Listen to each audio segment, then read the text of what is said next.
Hello students, welcome to my YouTube channel. आज हम class 10th Punjab board के question paper के आंसर की सोल्व करने जा रहे हैं। तो इस वीडियो लेक्चर में हम सिर्फ इसके आंसर की डिस्कस करेंगे, डिटेल एक्सप्लेनेशन हम दूसरी वीडियो में करेंगे। तो सबसे पहले अगर हम पेपर के लेवल की बात करें तो पेपर काफी इजी था। अगर हम 2-3 क्वेश्चंस को छोड़ते तो पेपर का लेवल जो है वो काफी आसान था। तो आंसर डिस्कस करते हैं। क्वेश्चन है हमारे पास, A number when divided by 61 gives quotient 27 and remainder as 32. The number is, हमें बोलना है कोई एक नंबर है जिसको अगर हम 61 से डिवाइड करते हैं तो क्वोशिएंट 27 और रिमाइंडर 32 आता है। तो इसको सिंपली हमें करना था 61 को मल्टीप्लाई करना था 27 से, जो आंसर आता है उसमें 32 ऐड करने थे। हमारा ऑप्शन नंबर सी जो होगा वो इसका करेक्ट ऑप्शन होगा। अगर आपने ऑप्शन नंबर सी लगाया तो आपका आंसर ठीक रहा होगा। सेकंड क्वेश्चन है, the HCF of 65 and 117 is expressible in the form of HCF 65m minus 117 the value of m। हमें बोला है कि इन दोनों नंबर्स का जो एचसीएफ है उसको हम ऐसे लिख सकते हैं। तो m की वैल्यू फाइंड आउट करो, तो m की वैल्यू यहाँ पे 2 होगी। तो ऑप्शन नंबर बी जो होगा वो इसका करेक्ट आंसर था। क्वेश्चन नंबर 3 है हमारे पास, a rational number a by b has a terminating decimal expression such that the prime factorization of b is in the form। तो b कैसा होना चाहिए, b जो है उसकी पावर 2 और 5 के टर्म्स में होना चाहिए, तभी वो टर्मिनेटिंग होगा।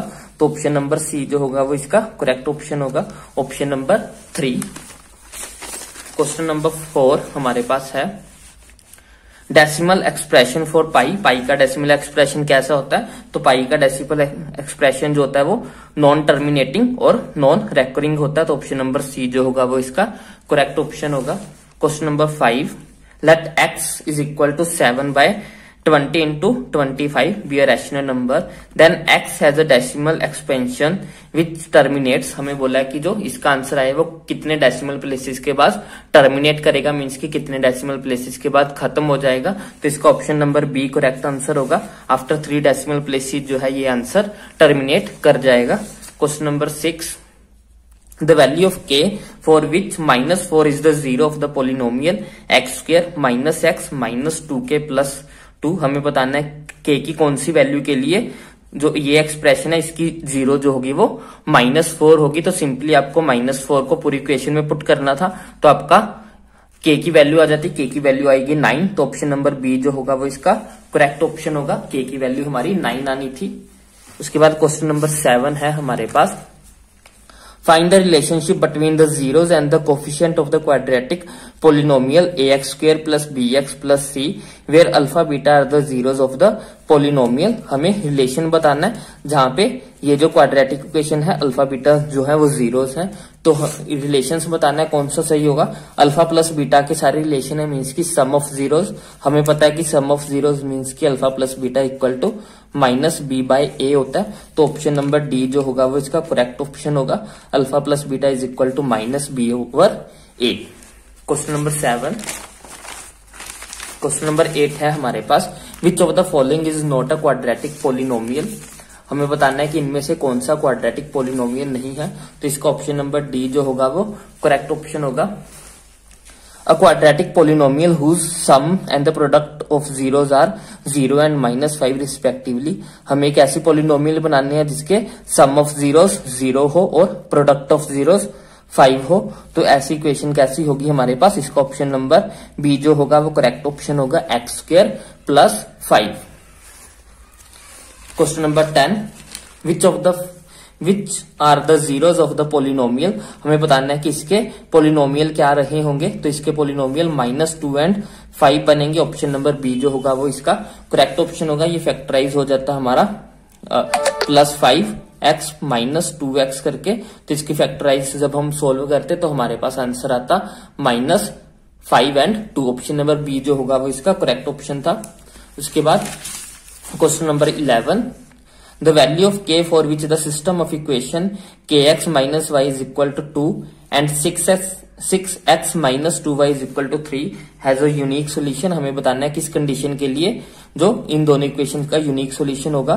तो इसका ऑप्शन नंबर बी जो है वो करेक्ट ऑप्शन है, k not equal to 3। k की वैल्यू 3 नहीं होनी चाहिए, बाकी सभी वैल्यूज के लिए ये एक यूनिक सॉल्यूशन होगा। Question number 12, graphical representation of graphical representation of the linear equation y minus 5 equal to 0 is, हमें बताना है कि ये जो इक्वेशन है वो कैसी रिप्रेजेंटेशन बनेगी ग्राफ पे। तो इसको अगर हम सोल्व करेंगे तो ये y इज इक्वल टू 5 हो जाएगा, जो कि एक पॉइंट को रिप्रेजेंट करेगा। तो ऑप्शन नंबर बी जो होगा वो इसका करेक्ट ऑप्शन होगा। Question number 13, if 50 rupees is distributed among 150 childrens giving 50 paise each boy and 25 paise to each girl, then the number of boys, हमें बताना था कि नंबर ऑफ बॉयज कितने होंगे। अगर हमें 50 रुपए डिस्ट्रीब्यूट करने 150 बच्चों में, तो इसका ऑप्शन नंबर डी जो है वो करेक्ट ऑप्शन होगा। लड़के जो होंगे वो 50 रहे होंगे।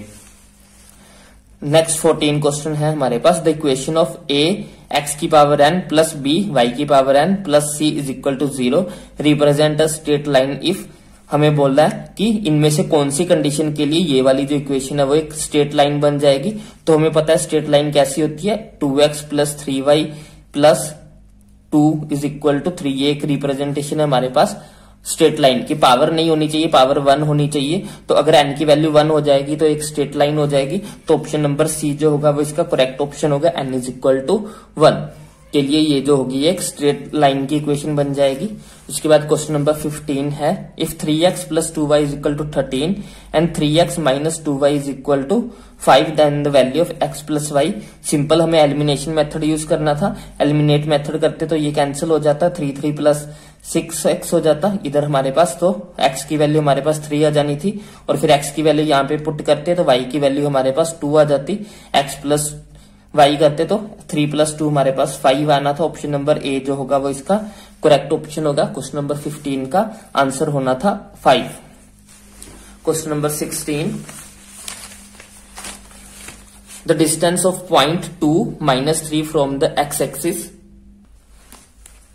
हमें बताना है कि इस पॉइंट का एक्स एक्सिस से कितना डिस्टेंस होगा। तो इस पॉइंट का जो एक्स एक्सिस से डिस्टेंस होगा वो 3 होगा। ऑप्शन नंबर बी जो है वो इसका करेक्ट ऑप्शन रहा होगा। The distance of the point P 2 and minus 3 is from x axis, x axis से इस पॉइंट का डिस्टेंस जो है वो 3 यूनिट दूर रहा है। तो ऑप्शन नंबर बी जो है वो इसका करेक्ट आंसर है। Question number 17, the mid point of the line segment joining 2a4 and minus 2 3b is 1 and 2a plus 1 the value of a and b, हमें मिड पॉइंट गिवन है। इन दोनों points को मिलाने वाली लाइन का जो mid point है वो हमें ये गिवन है। तो हमें मिड पॉइंट का फॉर्मूला लगाना था और उसको सोल्व करते तो हमारे पास a और b की वैल्यू आ जाती। तो इसका ऑप्शन नंबर सी जो है वो करेक्ट आंसर होगा। ऑप्शन नंबर सी, a की वैल्यू भी 2 आएगी, b की वैल्यू भी 2 आएगी। तो इसमें भी सिंपल मिड पॉइंट का फॉर्मूला लगाना था, हम कभी दूसरी वीडियो में इसको एक्सप्लेन करेंगे। तो क्वेश्चन नंबर 18 है हमारे पास,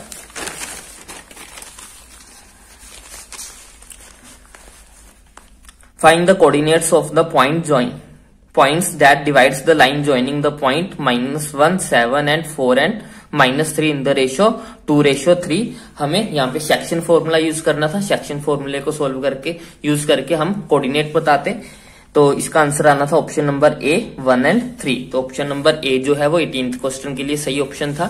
19th क्वेश्चन है हमारे पास, if a b and c are the vertex of the triangle ABC then find the length of the median from b to the side AC. हमें मीडियन की length पता करनी थी जो कि बी पॉइंट से निकलेगी और एसी पे गिरेगी। तो उस मीडियन की लेंथ हमारे पास √10 आता। ऑप्शन नंबर सी जो है वो इसका करेक्ट आंसर था, √10। अगर आपने √10 आंसर में लगाया तो आपका आंसर ठीक जाएगा।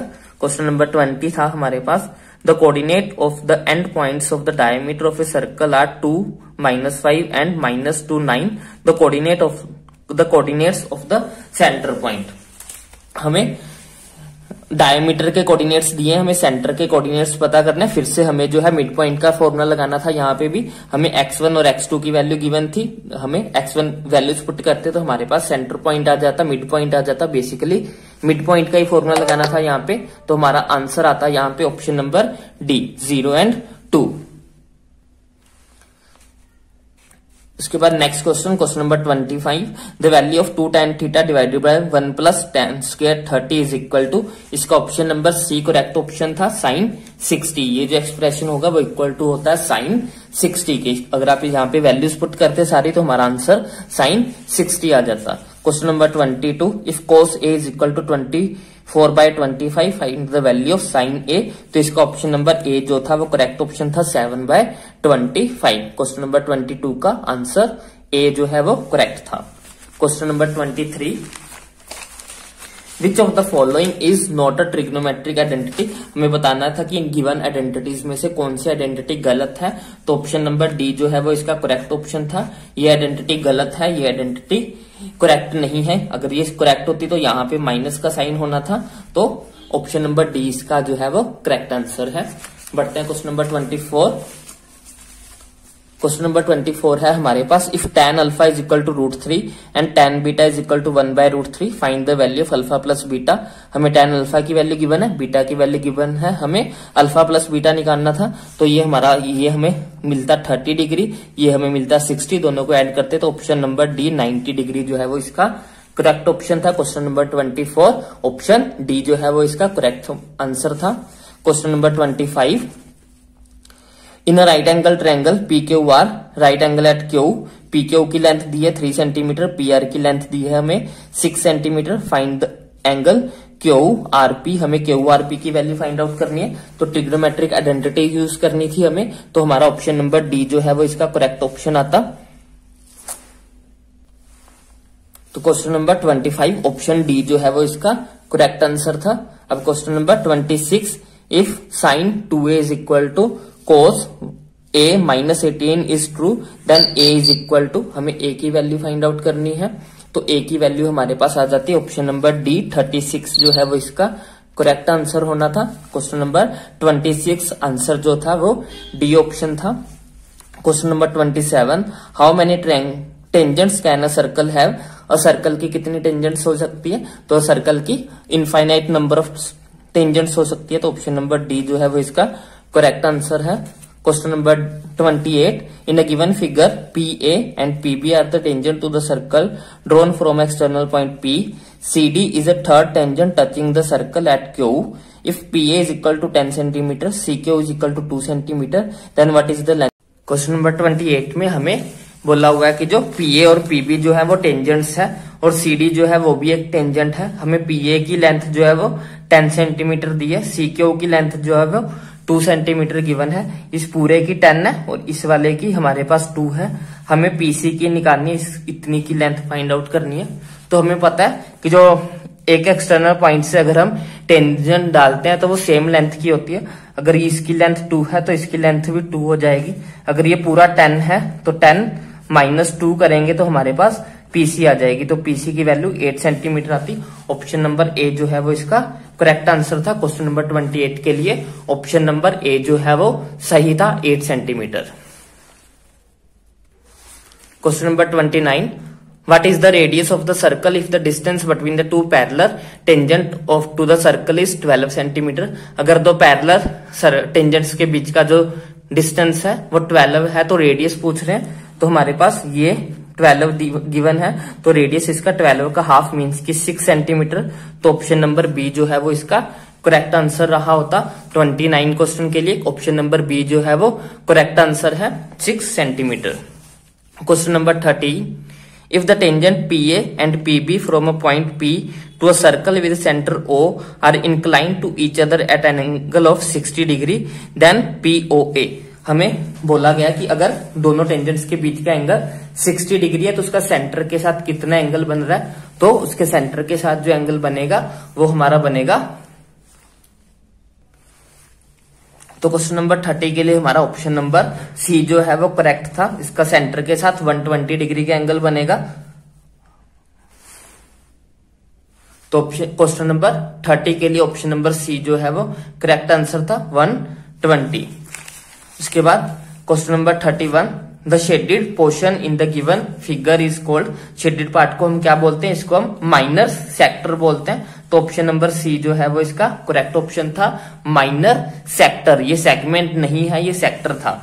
उसके बाद question number 32, find the shaded area in the given figure ABCD is a square of side 14 centimetre. हमें शेडेड पार्ट का एरिया फाइंड आउट करना है। अगर ABCD जो है वो एक स्क्वायर है जिसकी साइड हमें 14 सेंटीमीटर गिवन है तो इसका आंसर आना था 42 सेंटीमीटर पूरे स्क्वायर में से, जिसका एरिया हमारे पास 196 आता, उसमें से हम इन 4 सर्कल्स का एरिया को माइनस कर देते तो हमारा आंसर जो है बी 42 सेंटीमीटर आ जाता। क्वेश्चन नंबर 33 देखते हैं। क्वेश्चन नंबर 33 है हमारे पास, the length of an arc of sector of angle P degree of a circle with radius R is. हमें बताना है कि जो लेंथ ऑफ आर्क क्या होगी। लेंथ ऑफ आर्क का फॉर्मूला होता है हमारे पास theta divided by 360 into 2 pi R, जहां पे एंगल यहाँ पे थीटा की जगह पे क्या लिखेंगे P, तो P over 360 multiplied by 2 pi R. ऐसा कोई भी ऑप्शन नहीं है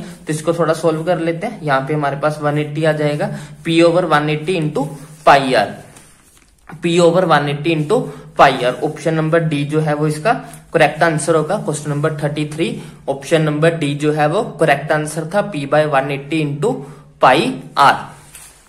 question number 34, find the area of the shaded area in the figure ABCD is a square of side 14 centimeter and APD and BPC are the semicircles। हमें shaded part का area find out करना है तो इसका answer भी हमारा 42 ही था।